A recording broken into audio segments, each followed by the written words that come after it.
Welcome to World Affairs Today, brought to you by the World Affairs Council, Washington, D.C., a leading forum for global education and international affairs.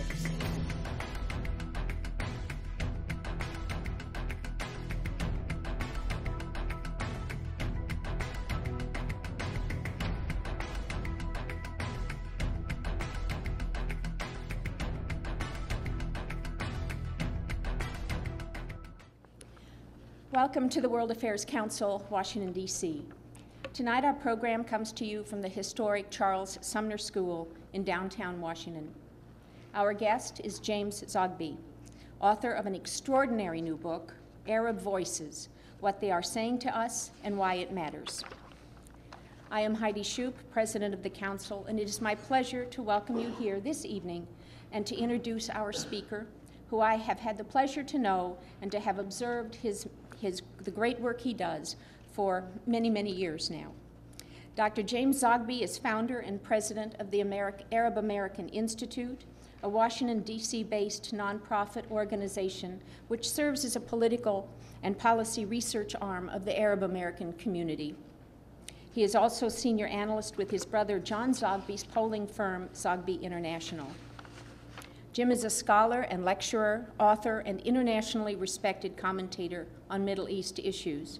Born in New York of Lebanese-American parents and educated at Le Moyne College in Syracuse, he earned a PhD in comparative religions from Temple University and studied at Princeton as a National Endowment in the Humanities postdoc fellow.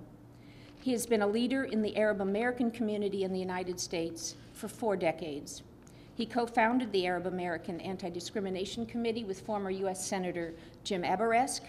He helped create Save Lebanon, a private nonprofit humanitarian relief organization to fund social welfare projects in war-torn Lebanon. In 1985, he founded AAI, where he remains today as president. In 1993, then Vice President Al Gore tapped Jim to co-chair Builders for Peace, following the signing of the Israeli-Palestinian peace accords in Washington. As co-president, he promoted business investment by Arab Americans in Gaza and the West Bank. Since 1992, he has written a weekly column on American politics, Washington Watch, for major newspapers in 14 Arab and South Asian countries. He hosts a weekly interview and call-in discussion program, Viewpoint with James Zogby, about Middle East and world issues on Abu Dhabi television, which is broadcast here in America on Link TV, DirecTV, the Dish Network, and in Northern Virginia on MHC cable television. Long active in the Democratic Party, he is currently on the executive committee of the DNC and served as senior advisor on ethnic outreach during the 2008 Obama campaign. I can think of no one better qualified or better positioned to write this book on what the Arab world thinks about us and why it should matter. Please join me in welcoming Dr. James Zogby. Watch this comment. Thank you very much, Heidi, and thank you all for coming. This is only my second time at a World Affairs Council event here in Washington. I'm a fan of World Affairs Councils and go to them all over the country. Actually have a write-up about World Affairs Councils in the last chapter of my book called Getting It Right, what citizens can do to become engaged and informed about the issues of the day. And just listening to the program that you all have coming up and the speakers that you are bringing make me convinced that I was right to include the World Affairs Council and encourage people to join. So we'll test the success of the book not only by how many I sell, but whether you get new members. Thank you. Thank you for inviting me tonight. The last time I came was 20 years ago, and I will never forget that event because I was speaking. I remember that Hal Saunders, a former Assistant Secretary of State, was on the panel with me, and I don't remember the other person. But what I do remember was that in the middle of our program, we got word, there was a buzz in the audience, and we had gotten word that Saddam had begun launching Scud missiles on Israel and Saudi Arabia just while we were speaking, and there was a sense of shock and the trauma of that moment I think I won't forget. You're gracious to offer me the opportunity to speak tonight. It's the first event of a series that I'm doing on this book, and I welcome the opportunity to share the book with you. I wrote the book basically because I wanted to tell some stories, and I will start by telling you the kinds of stories I wanted to tell. First, I'm going to use a set of numbers to describe the situation that we're in. We have 150,000 troops in that region. We're engaged right now in 2 hot wars in that region. Overall, the story is even bigger. As I put it, since the end of Vietnam, we have sent more money, we've sent more weapons, we have sent more troops, we've fought more wars, we've lost more lives. We have more interests at stake to our vital national security, and we've expended more diplomatic capital in that region than anywhere else in the world. That's first. Secondly, the most recent polling we did of Americans, we find that only about 1/3 of Americans can point to where Iraq is on a map. Only about 1/3 of Americans know the year that Israel declared its independence. 2/3 of Americans think that Iran and Pakistan are Arab countries. When we ask the question, your favorable, unfavorable attitudes towards Arabs, Arabs actually get a 43% favorable, 41% unfavorable. Among Democrats, it's about 60 favorable, 30 unfavorable. Among Republicans, it's 28 favorable, 65 unfavorable. When you ask Muslims, among Democrats, you get a 55 favorable, 35 unfavorable. Among Republicans, you get 12% favorable, 85% unfavorable. We have a lot to learn, and we have a lot to know about the region where we have so much at stake. It came to me in a very personal way when my nephews were in that first wave of troops going into Baghdad. I thought about that. Right? I know these boys, and they're wonderful, wonderful, just decent, good guys. But I know what they were thinking because I talked to them. And what troubled me most was that the sense they had of what they were doing and how they felt about themselves as they were walking down those streets of Baghdad, seeing themselves as liberators, was not how Iraqis saw them. Iraqis saw them as conquerors. They saw them as the new Mongols, something which, if I had said it to them, they wouldn't have even understood. Mongols, what's that? What does that mean with relation to Iraq? Aren't the Mongols over there and Iraq over here? The sense we have of ourselves is different than the sense people in the region have of us because we just don't know. And our education system is at fault, and this is the third set of numbers I want to describe to you. Of the 2,400 full-time colleges that were surveyed in this country, only 370 even taught the Arabic language. Only 1% of American high school students study Arabic. In the college, on the college level, only 2,400 students are in advanced language so that they get a proficiency in Arabic. There's 23,000 who actually take courses of some level in Arabic, but only 2,400 of them go on to the 3rd year where they get a proficiency. And less than 60 American colleges offer a Middle East studies program. The stakes are high, but our ignorance level is high, and we're not doing as much about it as we need to do to acquaint ourselves with a region where we have young men and women in uniform, where we have billions of dollars invested, where we have so many interests at stake. It's not just the educational system that's at fault, it's our popular culture. Because we don't have a baseline knowledge, we become susceptible to negative stereotypes. And those negative stereotypes abound. They define, for most of us, the region that we're in, that we're talking about today. I tell the story in the book of a report I did back in the 80s where I surveyed all of the then major networks. There were 3. It was easy to do a report back then. And I surveyed all of their entertainment programs for a 5-year period, how they treated Arabs in their programming.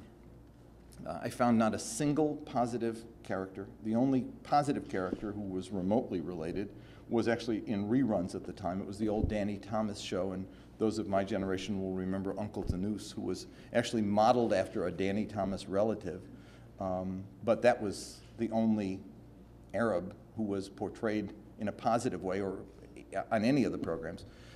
All of the characters that existed were either fat oil sheikhs, lusting after our women or selling us their oil at too high a price, and it was usually considered our oil that they were selling us at too high a price, or they were terrorists back then as well. So I went to the networks after presenting it to them. ABC didn't even want to talk. CBS brought me in, and I remember the vice president that I met with there, he said, "Oh, you think you've got a problem?" He said, "The potato people were just in here a little while ago complaining that we had a program that talked about potatoes being fattening, and everyone knows they're not fattening." He said, "So, everybody's got a problem with our programming, and so, just deal with it." I responded, of course, that we're not potatoes, sir, and I think you owe me a little bit more, but was ushered out of the office with no satisfaction. The only positive response I got from NBC, which convened a large meeting of vice presidents and of people in programming and people in the entertainment community, as they called it. The one I remember, well, two people I remember most were the person who did the Smurfs, who was actually won over, and she introduced a young girl, a little girl Smurf, who taught the Smurfs algebra as a way to solve problems, and she was the little Arabic Smurf girl. The other person who was very responsive was Bruce Paltrow, who's now probably only known as Gwyneth's father, but back then was a major Hollywood figure who had actually produced some remarkable shows. The story there, which I also tell in the book, was quite disturbing. He was very convinced. He called me, he wanted to do it, he was committed to doing it, and he had one of his writers call me. We talked about ideas, and because at the time he was doing the show St. Elsewhere, I said, "I got a great idea. We'll have an Arab doctor," because basically you can't go to an American hospital and not have Arab doctors. Actually, the Arab world brain drain of doctors here is a problem for them, and it's been a great benefit to us. Wonderful. We'll introduce an Arab doctor. Let's talk about it. I talked to the writer, and he sent me then a workup of a script. The workup starts. Limousine pulls up in front of the hotel. Guy gets out in sheets. I know Arab doctors here. They don't wear thawbs. He gets out of the car and without saying a word goes into the hospital, goes to the gift shop and finds a Playboy magazine. Actually, you don't find Playboys in hospital gift shops, but that's another story. He takes the magazine, and the first words he says as he's looking at the pictures, he says, "I like this. We don't have this in my country." And I closed the script and I called the guy and I said, "This isn't going to cut it." He said, "But it's a believable character." I said, "It's actually not a believable character. It's the worst stereotypes playing out right from the beginning." But what I realized after we talked for a long time and after I read the script in full and we had a conversation again was that it was difficult to break the stereotype because he had no baseline knowledge to move beyond the stereotype. He couldn't think of a Saudi doctor being just a doctor. It had to be the stereotype or it wasn't real. And so the popular culture plays off of the ignorance and creates its own knowledge. And the big problem we've got right now is that in the polling that we do, we used to find that Americans didn't know and knew they didn't know. 75% would say, "I need to know more." That number has dropped now to 59%.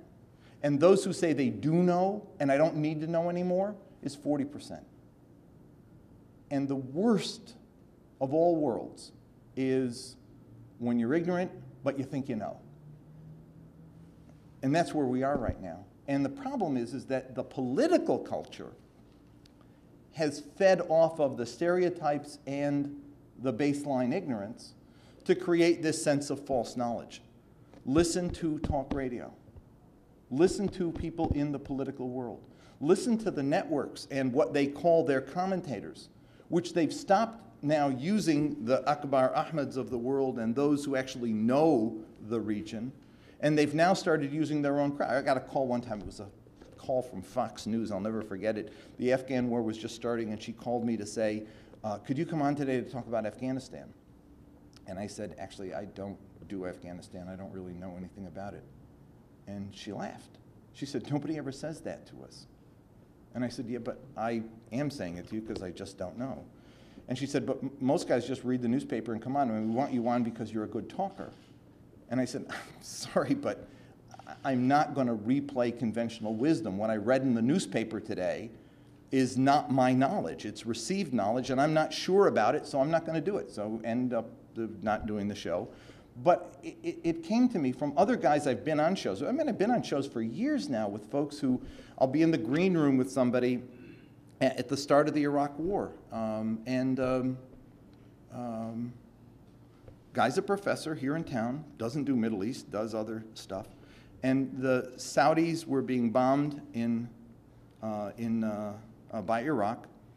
And the broadcast was coming from Dammam. And I said, or Dhahran, rather, from Dhahran, which is an Aramco oil city populated by Americans. It's like Levittown on the Persian Gulf. It's all Americans. English is the language. They have Little League. It's, you know, if you watch the Little League World Series, you'll see that Saudi Arabia always has a team, and everybody's got blonde hair. They're not Saudis.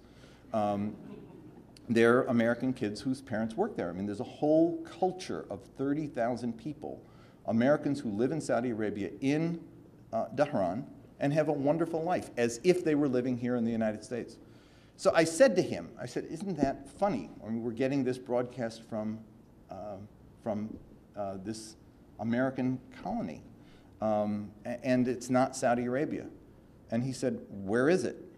I said, well, it's in Saudi Arabia, but it's, you know, it's on the eastern shore, but it's American. Oh, that's interesting. I said, have you ever been to Saudi Arabia? He said, no. I said, well, have you been to Kuwait? He was on as a Middle East expert, incidentally. No. So, well, you've been to Iraq. That's why you're on the show. No. I said, have you been to the Middle East? He said, well, I studied in Tel Aviv for about 6 months. I said, that's not, anyway, and yet this sense of I can talk about the Middle East because I'm a paid commentator on a network is what we're left with. And so the baseline we don't know, compounded by the popular culture stereotypes, compounded by the political culture that plays off of conventional wisdom, reinforces it, and even makes it more outrageous, has produced the situation that we're in, which is one of the stories I wanted to tell. The other story I want to tell is the result of that are stereotypes and myths. I call them super myths, the 5 super myths that define our thinking about the Arab world. And I go through the literature of what is available to review what they are and to debunk them. But I debunk them, and I hope successfully, in a way that's not been done before. Instead of what I call bad science is the books that get written based on anecdote. You know, I met this guy and he's like this, all Arabs are like that. Or I'm sitting in the bar with this guy and he told me that, all Arabs think that way. The kind of, I call it bad science because it's sort of like, you know, all blacks run faster, or all Jews are this, or all Hispanics are that, all Arabs are this. Raphael Patai writes a book that is used by the US military till this day. In Iraq, it was a standard textbook on Arab culture and Arab thinking. That's the one that taught us that they only understand force, or that they only understand humiliation, or it in many ways led to Abu Ghraib, that sense of Arab psychology being driven by their kind of their oversexed and sense of humiliation and shame, and how you had to use force to kind of whip it out of them, and all of that, and that sense of creating a generalized sense of the Arab is one of the myths we live with, is that they're all the same. And I therefore wanted to take that on. What I did was not present little stories of my own, although I do present some stories, but I present hard data. I poll. I love polling, not just because my brother's in the business. I love polling because it opens a window and it lets voices in. When you ask 4,000 Arabs across the Middle East, what's the best thing you can think of when the word America is said, and you get open-ended answers, and then you group them and you pay attention to them and you sort of sift through them, they all are speaking to you and saying to you something that you then begin to sort out of the cacophony of all the different responses. Images and impressions begin to come through that help you understand what they're thinking. When you ask them what's the best thing about your country, and they talk to you about its beautiful mountains or its tourism or its safety, or they wax defensive and they tell you about that we're not this or we're not that, you begin to develop an impression of what Moroccans think about Morocco, or Egyptians about Egypt, or Lebanese about their country, or even as you then group them within the country between religious groupings or genders or age groupings, you begin to see an enormous portrait of diversity emerge, where because of the unique climates or the unique social cultures or the unique sort of individual groupings that exist in these countries, Berbers in North Africa or Christian communities in Lebanon, or you begin to see a texture of life that is in fact diverse. Young people caught up in globalization, wanting change. Women beginning to emerge as a force of their own, beginning to speak about their rights within their different countries. And so they'll say to you, ask the question, are rights guaranteed for all in your country? And should rights be guaranteed for all in your country, for women or for all people in your country? You get different answers from different genders. You get different answers from different age groupings. And you begin to see change emerging, and you begin to see a portrait of a people that cannot be so simply stereotyped or categorized as all of one mind on anything. The second myth we have is the myth that was captured in a special issue of The Economist last year on the Arab world, which, despite the fact that it was called the Arab world, said there's no such thing as an Arab world. They're so different and so diverse that there's no unity at all here. It's not even a place at all, is how they concluded. And I wasn't quite sure that was the case, because when we poll, we find that people self-identify as Arab, significant numbers. When we poll, we find that we ask them, how important is your Arab identity? In the 90% range, they say, it's very important to me. When we ask further, why is it important to you? What does it mean to you? They begin to identify political concerns as defining their common sense of being a political community, not homogeneous in culture in so many ways, not homogeneous as to be stereotyped as one thing, but rather a group of people sharing a common set of concerns that need to be understood. And among them, the issue of Palestine is critical. The fate of the Iraqi people is critical. Issues like what happened in Abu Ghraib resonated across that entire region, and you make a big mistake if you ignore the fact that Palestine is important in Iraq, in Morocco, or if you think that people in the UAE don't care about what happened in Abu Ghraib, because they do, because it's happening to people like them. The third myth is that they're all angry and they hate us. They hate our values. They hate our way of life. We actually did a poll recently and asked Americans the question, why do Arabs have a bad impression of America? And the number one choice was they hate our values and our way of life. Actually, they don't. I remember when we first polled on that question, Gallup had just come out with a poll. And in their poll, they found that Arabs had a bad impression of America. And so the conventional wisdom was they hate us. They hate our values. They hate everything about us. And I was on a couple of shows debating people on that issue. But I decided that I had to test it myself. So we polled. And we polled by asking people to tell us about America. Where did you learn about America? What do you know about America? And do you like not just America, but do you like American people? Do you like American culture? What do you think about American science and technology? Do you appreciate America's freedom and democracy that it offers its own people? We asked a range of questions, and we also asked, what do you think about American policy toward Palestine? What do you think about American policy toward Iraq? What we found were that numbers for supporting the American people or liking the American people were high.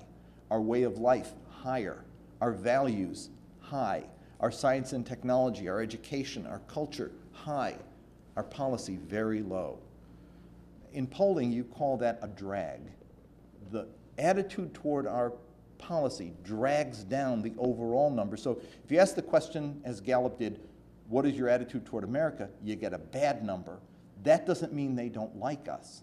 It means that they don't like our policy, but they like all these other things about it. I said at the time, I said it's sort of like a woman who just kicked her husband out for being a serial cheater, asking her, what do you think of men? She's going to give you a off-the-cuff answer, I'm angry at them. But if you say, what do you think about fathers? And what do you think about brothers? And what do you think about sons? And what do you think about, you get a different answer. So it's looking at the complexity of the picture that gives you a real answer. I wrote an article after that poll called, It's the Policy Stupid. It's not our values they don't like. In fact, they like our values. They don't think we apply our values to them. And when they looked at Abu Ghraib, which we thought would blow over after we sent a couple of sergeants off to jail, they are still waiting to understand, how does the country that celebrates democracy, that celebrates freedom, how did we do that? And why did we do it? And why did we not understand the impact it would have on that broad region? They're not only not angry at us, they're not angry in their own lives. The image in America is that we think of Arabs sometimes as people who go to bed at night hating America, wake up in the morning hating Israel, and during the day go to the mosque and hear preachers teaching them hate, or watch television and watch the satellite television news programs that fuel the hatred. The answer is no. Church attendance in America is identical to mosque attendance in the Arab world. About the same. They're no more religious, no less religious. More than that, when you ask them about what television shows they watch, we do a lot of polling on television, the #1 show they watch is movies. They love movies. They love old Egyptian movies that are actually quite hilarious. They watch game shows. They watch reality shows. They love soap operas. They exercise their thumb on the remote control about as much as we do. And they use television for the same purpose we do, which is to be entertained. Nothing more, nothing less. When there's a crisis, they watch the news, but we do too. I mean, how many watched the Chilean rescue yesterday? I will bet you that as many people in the Arab world were watching the Chilean rescue as we're watching it here, concerned about the same things globally as we are. And the fourth myth is that they're all driven by religious fanaticism, which, when we ask people to rank priorities of issues, religion comes out a little higher there than it does here. When you ask what values do you teach your children, about the same. One thing I remember was striking when we were reviewing all of our Arab numbers, and I was looking at the rank order of values you teach your children. I was concerned at first that in the Arab world, teaching innovation and creativity came down the bottom of the list until I looked at the comparable numbers. We polled America on the same thing. They were in the same rank order.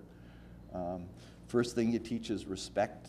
Next thing you teach is cleanliness. And the next thing you teach is, family, this and that. And all the way down it was the same. The only difference was religion was a little bit higher again on the Arab side than it was on the American side. But Americans who were more frequent churchgoers had exactly the same rank order as one found in the Arab world. It really is, in that way, no different. And the final myth is that it's backward. I tell the story of a poem that I remember reading when I was doing my Arabic work. It was a poem from the pre-Islamic period in Saudi Arabia. They call the poetry Jahiliyyah. It's the poetry of the period of ignorance before religion came to the peninsula. And in the poem, the poet describes a camel running in the desert. And he imagines him running from something that he's afraid of. And there's fear. And at one point, the camel stops and freezes. And he looks backward in fear at what he's running from, and then he looks forward in fear at the unknown that he's running to. So I call the chapter The Frozen Camel. The sense is that all of us, in a way, are like that. But if you look at Riyadh, 1950, it had 45,000 people, maybe 35 to 40,000 people. In the early 50s, it got to 45, 50,000. By today, it's 4.5 million people. The massive urbanization and the building of an infrastructure of a modern city that works, that actually provides services and provides ability for people to get from here to there, and electricity and water and jobs and all of what a modern city has to provide to enable to ingest 4.5 million people. But it comes at a cost. And the cost is change, rapid change. The process of moving from the desert into urbanity is huge. And it takes a toll on people's psyches. When you see fundamentalism, what basically is occurring is people reacting to change too fast. We have it in our own country. I mean, that's what the South was all about. It was about rapid change that produced too fast a shift in social relations. In some ways, what's going on in our country today is something similar to that. The social dislocation that comes from an economy that's failing, from stress, people, from families that when you and I, my generation grew up, people lived in neighborhoods, and those neighborhoods are dying. And people, today rarely have the opportunity to have their children stay in the same community that they're in. And their children are, many Americans today are convinced that our children will not live the same quality of life that we live, as opposed to the old American dream, which is that every generation does better. We're kind of stuck right now, not sure that's the case. And with that comes the stress that produces, in some ways, some of the reactionary social movements that we see around us. And I mean reactionary in the sense, not so much evil, bad. I don't mean it that way. I mean that people reacting and freezing in fear, not knowing where they've come from and afraid that they can't go back, and not knowing where they're going to and afraid of what they might find when they get there. And so the Arab world is not stuck, but it is caught in the process of dramatic and rapid change. And with that, change is there and change is real. Even in places where people don't expect change to occur. In Saudi Arabia, the differences that I've seen in just daily life in the kingdom over the last 30 years are enormous, in terms of women integration into the workplace, in terms of women simply operating more freely on the street, in terms of the kids. I mean, you go to the malls in Saudi Arabia and the kids wear basketball jerseys, American basketball jerseys, and New York Yankee hats and jeans, and they are as acquainted with American culture, but they live in both worlds, because at family gatherings they'll dress traditionally, and they've adopted both as their own style. It's not just that has changed, but it's also in some ways the relationships in life have changed. There was a time in the old days when in the Mejlis, which the king does, he organizes this huge a room, maybe 4 times this size, and 500-600 people will come in a day to present petitions. And he'll grant the petitions. It's part of the social contract that the royal family has with the people, and that is you have direct access, and you can bring your needs and get your needs met. He still does it, but he limits himself today. He and the other major princes limit themselves to the laws of the land. So if your son needs an operation, or your wife needs this, or you need to have a loan or a grant to provide for that, you can get it. But if you want to have the zoning ministry overturned in terms of their decision to not let you build here, that goes to the ministry, and you better not even bring it up again, because you've gotten a decision from the powers that be. We're not making exceptions here.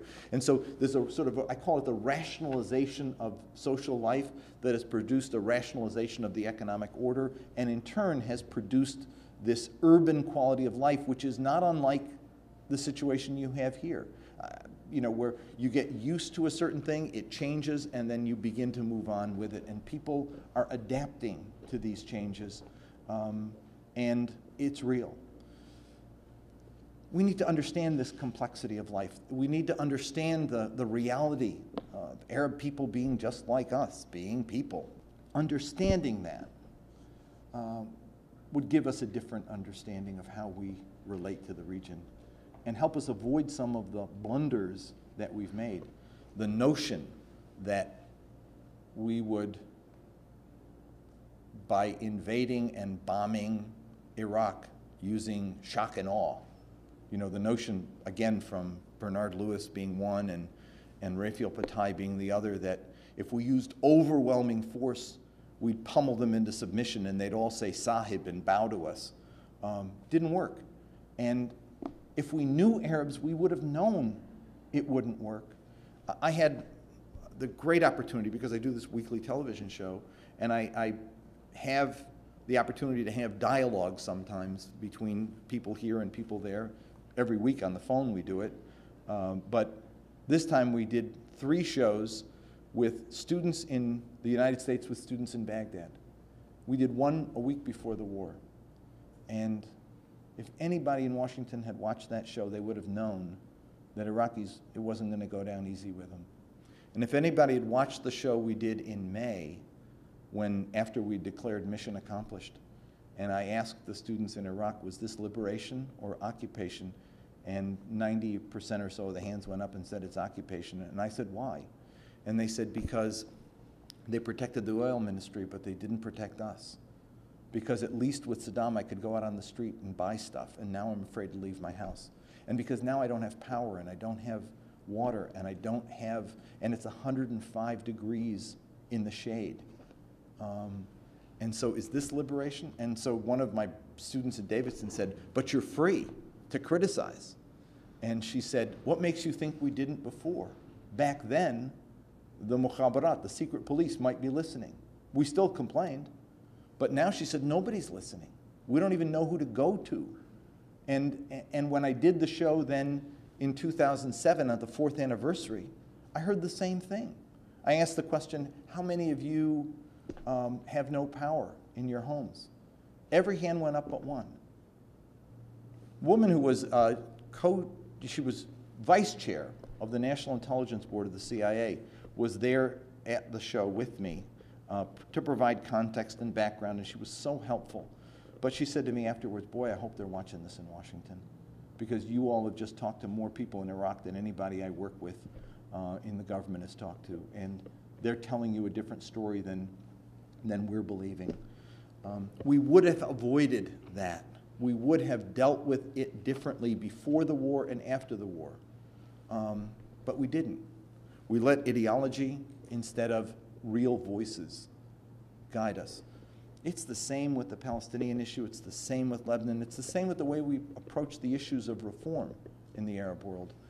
If we don't listen to what Arabs are saying, if we don't pay attention and respect what they're telling us, not that we have to agree, but at least we have to know. And if we know, then we don't make mistakes. And the mistakes have been costly. They've been costly in lives. They've been costly to our prestige. They've been costly to our interest, and they've been even more costly to our allies, both Arabs and also to non-Arab allies, Israel for one, who have paid the price of simply not listening. And so the book is actually an effort to tell those stories and get folks to listen. But it concludes on a hopeful note, sort of hopeful note, the sense that there is change. Here, I think President Obama's speech in Cairo of last year provided us with a roadmap. It provided us with an understanding of what the problem is and what needs to be done to move forward. He spoke about knowing the Arab world not as we imagine it to be, but as it really is, of dealing beyond our differences with the common values that we share. He talked about how mutual respect was critical, and understanding each other's histories and each other's values was so important to moving forward. And then he acknowledged that one speech wasn't going to do it, but that real change had to occur. And I remember after the speech having the opportunity to be on a number of programs debating with folks from the other side, fairly prominent folks, about the speech. They accused the president of betraying our values, of apologizing to foreigners, to being someone who was encouraging and emboldening extremists by making them feel that they'd won. And at one point on, I think it was the CBS show, the interviewer said to me, "Do you think the president can succeed in healing the divide?" And I said, "I think he's going to do a lot better at healing the divide in the Arab world than he will be in convincing his conservative Republican colleagues here at home to heal the divide, because they were out for blood. They were not listening or taking it at all." And yet I think that the president's still committed to this and still plugging on. The hole is very deep, but he's not digging it deeper. He's trying to get us out, and I think deserves support and recognition for that. There are also, beyond what the president is doing, there are government programs. There are institutions here in this city. There are agencies of government and non-agencies, non-governmental organizations that do a great job. There's CIPE right down the street, the Center for Investment in Private Enterprise, one of these little gems funded by the National Endowment for Humanity and the Chamber of Commerce that do extraordinary programs in helping to create partnerships with folks in the Arab world. There are American corporations that you may not think of as the good guys, but are corporate citizens doing great work every day in the Arab world. Companies like ExxonMobil, it's good business for them, but the work they do goes well beyond work in oil.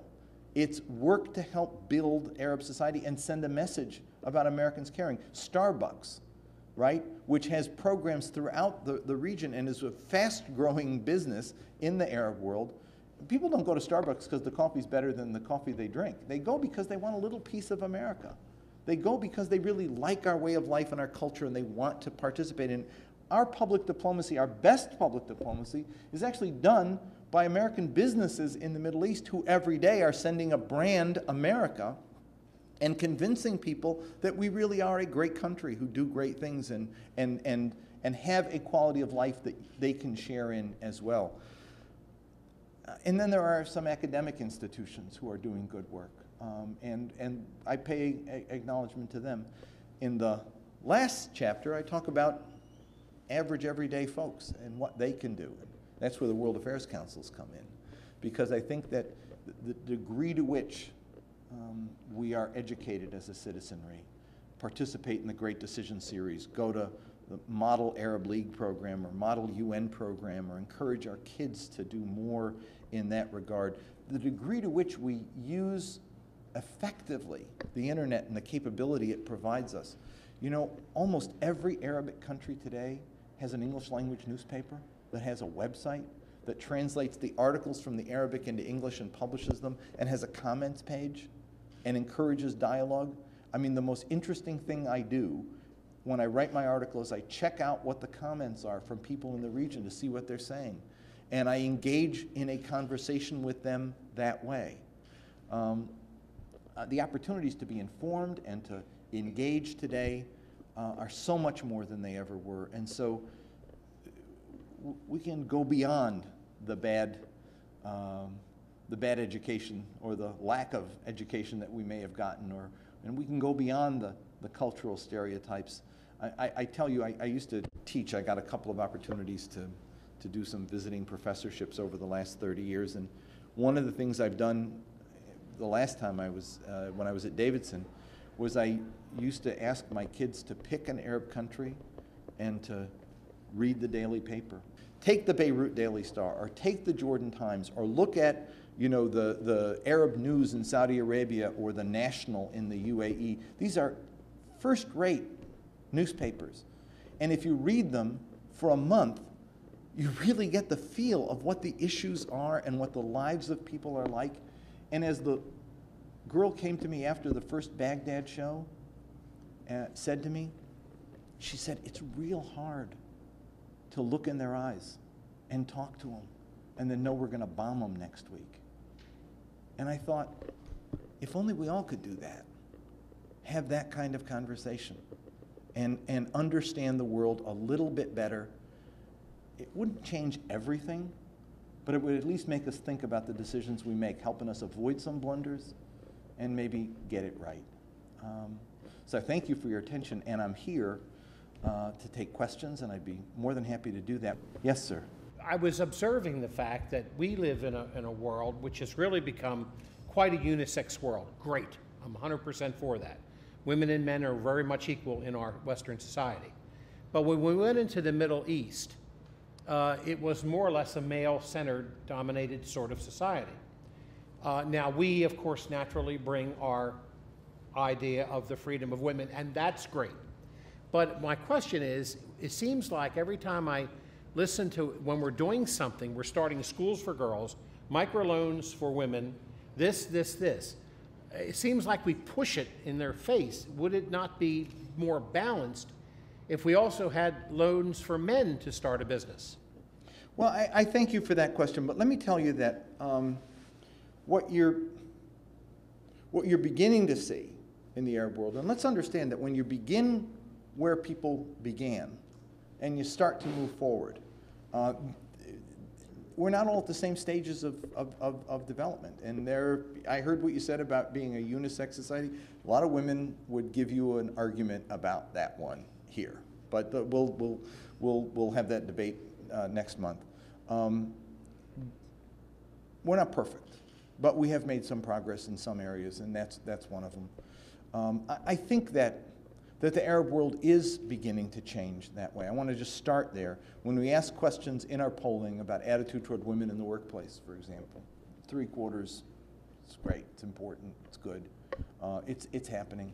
And it's different in different societies. I mean, the United Arab Emirates has more ministers in their cabinet who are women than we do here. They have more women in their parliament, percentage-wise, than we do here. They're making a real effort to move forward. In some cases, despite the fact that the culture may not be ready, you have some enlightened leaders who are trying to push this forward. And it's beginning to happen. And there are forces of resistance, reactionary forces. I was in a fascinating debate in Tunisia where you had the modernists versus some of the religious movements. And the people who were fighting the hardest were Tunisian women, because they know what happens if the religious crowd wins. There's a debate there. The point is, it's their debate. And you're right. When we sent, Karen Hughes to lecture them, we're damaged goods. We don't need to be doing that. It's not helping when we enter their debate in that way. But what we can do is build capacity. And in our polling, we find they want help from us in capacity. And if it's done in partnership, not, as I say, not supply-driven, we got an idea, we're going to do this for you. But if we have partners on the ground who want it and come to us, and so our aid becomes demand-driven, then it's good. And I think that one of the good things that Karen Hughes did was, actually, she did listen to me about that, and when we talked about it, and I said, these are the things they need, these are the things they don't want, this is what they want from us. Some of the programs moved in that direction, and the Obama administration has continued in that direction. The programs that Hillary Clinton announced at the last year's G8, and what she announced again this year, and what the president announced at the entrepreneurial summit that he had, I think move decisively in that direction of seeking partnerships with public-private ventures that help move capacity forward. And a critical area of moving capacity forward is in the area of giving women more economic opportunity and better educational opportunities. They want that. That's something they do want from us. We have local partners to work with. We have expertise to provide. And one of the great things, from my perspective, is the degree to which, in at least those areas, they're asking my community, which has been excluded from too many parts of the policy debate, we're actually being brought in to help advise them. Some of our young folks are working at AID and are working at the State Department in some of these kinds of programs. Keep them away from policy, unfortunately. But they do get brought into the how do we better engage in education? How do we better engage with women? How do we better engage with small businesses? And I think that's important. So I understand your point about not talking at and imposing on, but I think that many of these programs that are being done today, thank God, are moving in the right direction of partnership and capacity building, and they're things people want, and we're starting to do good work. What are the majority of everyday Muslims doing to stop the extremists in terms of terrorizing other countries, but also imposing strict Islamic law, because it seems as though the minority of extremists are hurting the whole reputation of the Muslim community. But at the same time, I don't know if it's me or everybody, it seems what I'm hearing is, even though it's a minority of extremists, the majority sympathizes with them and just lets them do it. I'm not sure that I buy the assumption that Arabs don't take a stand. I think they do. I think that what we might expect them to do, which is march in the streets and hundreds of thousands demanding this. Did you march against the war in Iraq? Did you march against Guantanamo? Did you, I mean, there's a handful here who do. Not actually a handful, it's a good sized number. But to think that Arabs don't care about these issues because they're not in mass mobilizations, I think is just not the way it is. The other point I'd make is that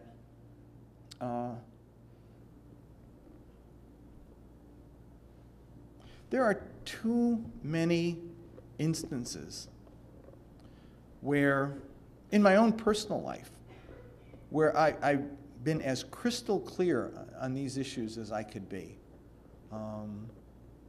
condemning what ought to be condemned and encouraging good behavior as it ought to be encouraged. And somebody will come to me and say, why didn't you condemn it? And I'll say, I did. I did. You didn't hear. You're not listening.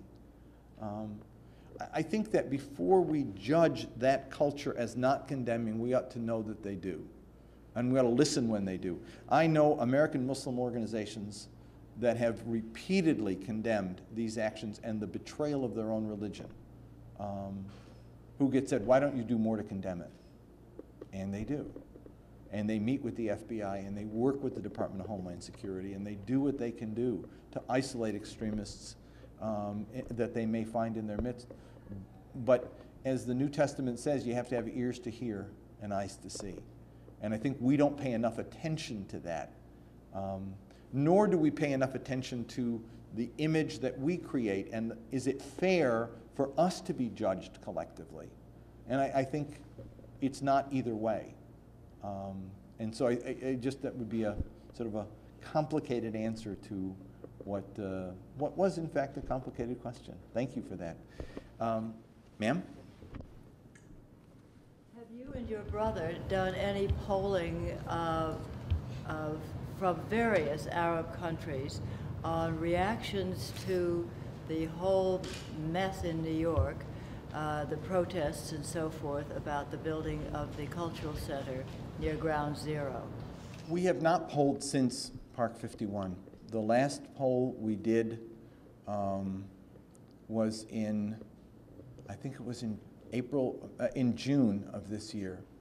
So no, we have not covered that. I can tell you from the editorials, though, the editorial comment in the Arab press, it didn't go down easy. But no, we haven't polled on it, so I don't have a specific number to tell you.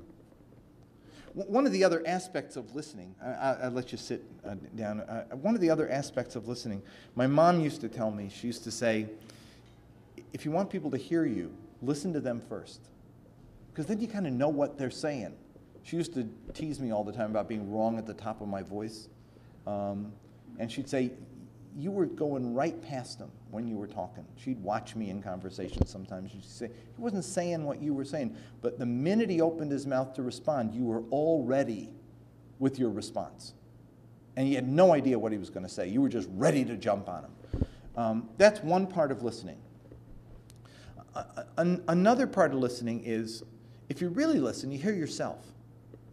And there's an Arabic expression, a little Lebanese proverb thing my mom would, well, not proverb, a little expression she'd use, aib, which means shame, just shame. There are times I'd say something and she'd just look at me and she'd say, aib.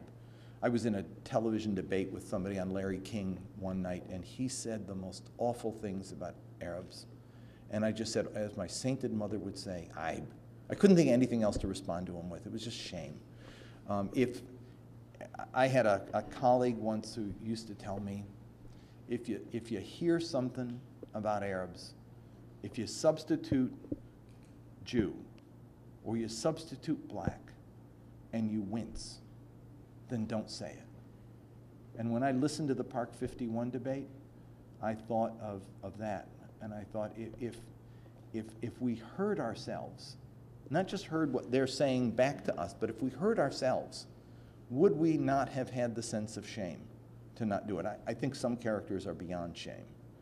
New York Times does a 2-page feature on the woman who proudly calls herself an Islamophobe bigot, Pam Geller, who started a lot of this stuff in Park 51. 2 pages, featured on the front page. Go inside. There was, you know, a little bit of stuff here, a little bit of stuff there, but overall it was a puff piece. I mean, she could use that to raise money. It was such a good piece on her. And how she's outrageous and she loves being outrageous in this. And I thought, God, if there were a Muslim guy who, would there be a story about Ahmed something or other, proud to be an anti-Semitic bigot, and featured on the front page of the New York Times, and then it's, of course not. We don't listen. We're not paying attention to how we sound, what we look like when we do that stuff. So my sense is, in other words, is that if the press isn't covering that Muslims are doing it, doesn't mean they're not doing it. Doesn't mean they got to do more. It means we have to do a better job of covering that story. We have to do a better job of unearthing the reality of their daily life and what they think and what they believe. And I hope that that's what the book starts to do. It's not, I mean, I'd like to say it's definitive. It's not. I hope what it does is create a bit of a taste that you say, I'm going to look in the appendix and I'm going to follow your lead. I'm going to check out those websites and look at them just to get a better feel for who these folks are. You're in the World Affairs Council, and I'm going to go hear Prince Turki and get a better feel for what Saudi Arabia is doing.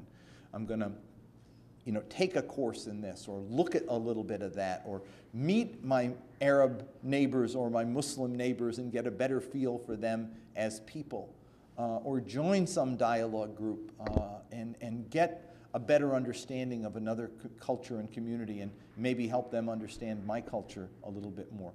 I mean, those are the things we can do to help break that stuff down. And so I wrote the book just for that reason, and I'm hoping that it serves that purpose, and I'm hoping it sort of prods people in a different direction, to take a look at a world we need to know better, that we don't know enough, that is critical to our national security, and that we actually have today the opportunity to change and get to know better. And I thank you all very much. I guess I'll end it right there. Thank you.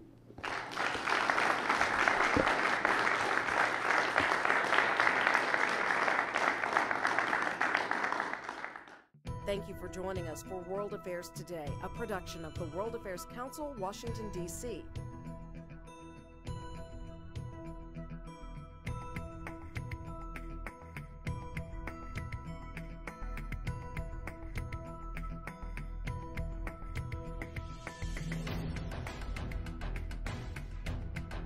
Stay connected with us at www.worldaffairstoday.org.